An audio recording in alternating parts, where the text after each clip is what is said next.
Assalamualaikum warahmatullahi wabarakatuh. Selamat pagi anak-anak. Semoga hari kalian selalu diberi kesehatan dan kemudahan dalam menuntut ilmu. Tahukah kalian mengenai laju reaksi? Sebenarnya, laju reaksi banyak kita jumpai dalam kehidupan sehari-hari. Contohnya, kalian pasti pernah berjumpa dengan penjual nasi goreng, sate ayam, bubur ayam, bakso, mie ayam, dan ketoprak. Nah, satu lagi, ketika kalian menjumpai pagar yang berkarat, terus ada paku yang ada di luar, dan sebagainya. Nah, kali ini kita akan belajar kimia mengenai laju reaksi. Contohnya, seperti ledakan mercon. Bagaimana bisa ledakan mercon bisa terjadi dengan cepat? Kali ini kita akan membahas mengenai apa saja sih yang mempengaruhi laju reaksi. Untuk pembelajaran pada hari ini, siswa akan memaparkan mengenai hasil diskusi laju reaksi. Silakan yang bertugas memaparkan materi. Setiap reaksi kimia melibatkan komponen-komponen berupa bereaksi dan hasil reaksi serta dipengaruhi oleh laju reaksi. Pada saat reaksi berlangsung, konsentrasi zat bereaksi dan zat hasil reaksi akan mengalami perubahan. Perubahan konsentrasi bereaksi maupun hasil reaksi dapat terjadi secara cepat, tetapi ada juga yang lambat. Cepat lambatnya reaksi disebut juga laju reaksi. Dalam kehidupan sehari-hari, ada banyak peristiwa yang mengalami laju reaksi. Reaksi kimia dapat terjadi secara cepat maupun lambat. Kecepatan dari suatu reaksi kimia tersebut berbeda-beda. Faktor-faktor yang mempengaruhi laju reaksi antara lain yang pertama luas permukaan, kedua konsentrasi, dan yang ketiga adalah suhu. Faktor yang pertama adalah luas permukaan.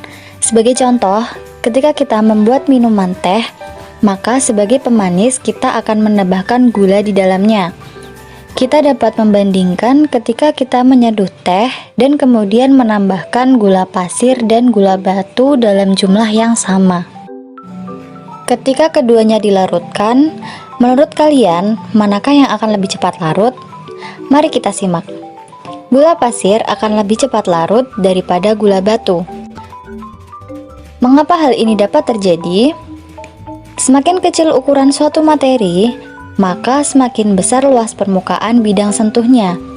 Kemudian bidang sentuh semakin banyak, dan tumbukan efektif yang terjadi juga semakin banyak, sehingga akan mempercepat laju reaksi. Setelah melihat fenomena tersebut, maka dapat ditarik sebuah kesimpulan. Jadi kesimpulannya adalah luas permukaan mempengaruhi besarnya laju reaksi. Gula pasir memiliki luas permukaan yang lebih besar dibandingkan dengan gula batu. Semakin luas permukaan bidang sentuh suatu benda, maka laju reaksi akan semakin cepat. Faktor berikutnya adalah konsentrasi. Contohnya, ketika kita mereaksikan kulit telur dengan jumlah yang sama dengan asam asetat dengan konsentrasi yang berbeda. Mangkuk A diberi asam cuka sebanyak 100 ml, sedangkan mangkuk B diberi asam cuka sebanyak 50 ml yang sudah diencerkan dengan air hingga volumenya 100 ml. Ternyata, mangkuk A lebih dahulu menghasilkan gelembung gas dan kulit telur lebih cepat lunak. Karena cuka dikategorikan sebagai asam, maka jika direaksikan dengan telur akan merusak kalsium yang terdapat pada kulit telur. Reaksi tersebut akan membentuk garam kalsium karbonat. Setelah melihat apa yang terjadi, dapat ditarik sebuah kesimpulan. Pada mangkuk A, reaksi lebih cepat terjadi dibandingkan dengan mangkuk B. Karena konsentrasi asam cuka pada mangkuk A lebih besar dibandingkan dengan konsentrasi asam cuka yang sudah diencerkan pada mangkuk B. Hal ini sesuai dengan teori bahwa semakin besar konsentrasi, maka laju reaksinya juga besar. Selanjutnya, kita lihat faktor suhu dalam konsep laju reaksi. Contohnya pada pembuatan teh manis. Gelas A berisi teh dan gula yang menggunakan air panas, sedangkan gelas B berisi teh dan gula yang menggunakan air dingin. Dalam membuat teh manis tersebut, pada gelas manakah gula akan lebih cepat larut? Mari kita lihat perbandingan antara gelas A dan gelas B. Teh manis pada gelas A dengan air panas, ternyata gulanya lebih cepat larut. Sedangkan pada gelas B, gula yang ditambahkan air dingin lebih lambat untuk larut. Hal ini karena energi kinetik molekul-molekul zat yang bereaksi akan bertambah akibat kenaikan suhu.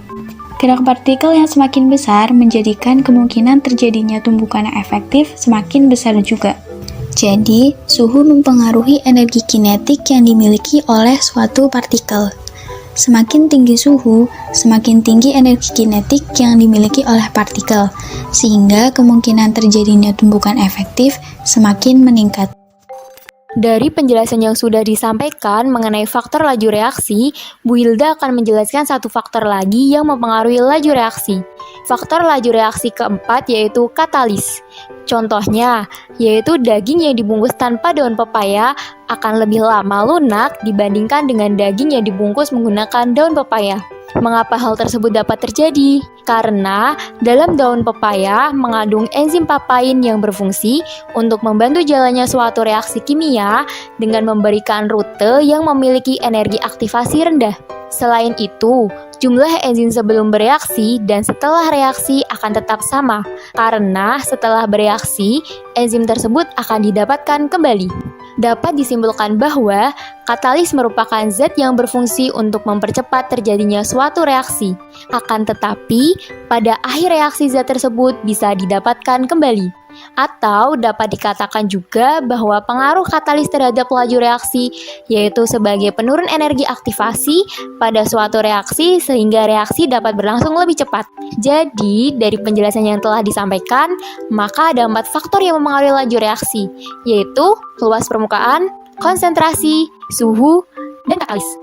Untuk pertemuan kali ini saya cukupkan, kita lanjutkan pada pertemuan selanjutnya. Selamat belajar, wassalamualaikum warahmatullahi wabarakatuh.